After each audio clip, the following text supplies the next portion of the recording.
एक आदमी, मान लो रोहित, आज ये स्कूटी चलाता है। कुछ साल पहले ये कार चलाता था, ऐसी वैसी कार नहीं, MG हेक्टर 20 लाख की। फिर उसने एक फ्लैट बुक करी, साल में 2 बार फॉरेन ट्रिप्स को जाता था। दुर्भाग्यवश उसकी नौकरी चली गई। कुछ समय बाद उसे कॉल्स पे कॉल्स आने शुरू हो गए। देखते देखते कार, फ्लैट सब बेचने पड़ गए और इस कार से लेकर स्कूटी तक का सफर यहीं शुरू होते ही खत्म हो गया। पर उसे कार बेचनी क्यों पड़ी? क्योंकि उसके सारे सेविंग्स तो फॉरेन ट्रिप्स, कार्स, फ्लैट्स में चले गए थे, तो बचता ही क्या। इसलिए EMI का बर्डन कम करने के लिए घर, कार सब बेचने पड़ गए। लेकिन ये सब कुछ नहीं होता अगर रोहित खुद को अमीर दिखाने में नहीं बल्कि गरीब दिखने में लगा होता।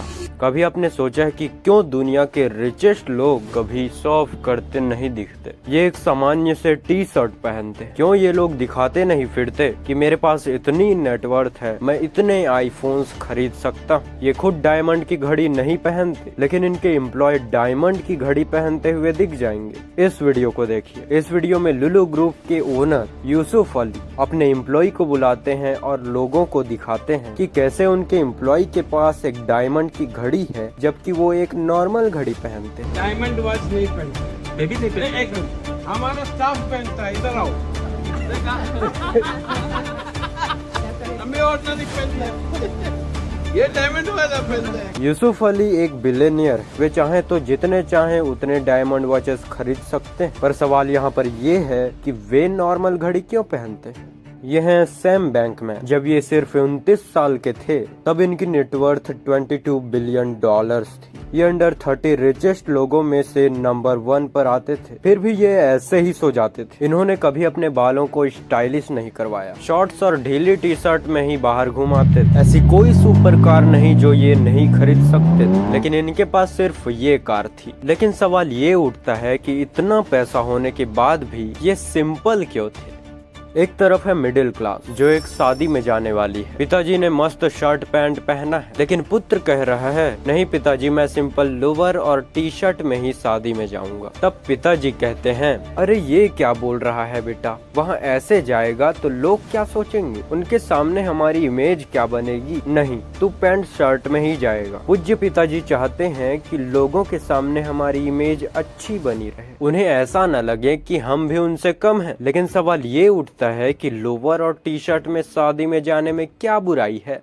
आज लोग शादियों में भयंकर खर्चा करते हैं। ये एक्सपेंसिव शूट्स, एक्सपेंसिव लहंगा, शादियों में 5 स्टार वाला भोजन ऐसे ही थोड़ी आ जाता है। इसके लिए लगते हैं लोन। ये ऐसे लोग हैं जो शादी लोन लेकर करते हैं। हाँ, कईयों की मजबूरी भी होती है, लेकिन कुछ ऐसे लोग भी मौजूद हैं जो अपने आप को अमीर दिखाने के लिए लोन लेकर शादी करते हैं। एक्सपेंसिव फोन्स की एक अलग दुनिया है। भले ही घर में पैसे न हो, लेकिन फोन टॉप क्लास होना चाहिए। एक माँ जिसके घर में पैसे नहीं है, जो फूल बेच कर अपना गुजारा करती है। हाँ, उसका एक बेटा भी है। अब उसका बेटा आईफोन की डिमांड करे तो क्या उसकी माँ उस फोन को एफोर्ड कर पाएगी? लेकिन उसका बच्चा अगर 3 दिन तक खाना पीना ही छोड़ दे सिर्फ उस फोन के लिए, तो एक माँ भी मजबूर हो जाती है अपने बच्चे को आईफोन दिलाने के लिए। आईफोन के लिए खाना नहीं खा रहे हैं। एक बार इसके चेहरे को देखो, क्या आपको लगता है कि इसको थोड़ा भी फर्क पड़ा होगा? जिस आईफोन के लिए ये 3 दिन तक खाना पीना छोड़ दिया, उस फोन को उसकी माँ ने लिटरली फूल बेच कर सेविंग के पैसे से खरीदा। एक और कोई आईफोन के लिए खाना पीना छोड़ दे रहा है, दूसरी ओर एक 18 साल की लड़की एक आईफोन के लिए अपना नस काट देती है। पर यहाँ पर सवाल ये उठता है कि इन्हें आईफोन की क्या जरूरत आन पड़ी? क्या जो चीज आईफोन में चलती है वो दूसरे फोन में नहीं चलती? लेकिन घूम फिर कर आंसर इतना ही आता है कि ये अपने दोस्तों के सामने अपना पावर बढ़ाना चाहते हैं। पता नहीं इन्हें ऐसा क्यों लगता है कि iPhone is equal to power. Normal phone तो सब पकड़ते हैं, लेकिन जिसके हाथ में आईफोन हो तो ओ भाई इसके पास तो आईफोन है। भले ही इनके जेब खाली है, लेकिन हाथ में फोन,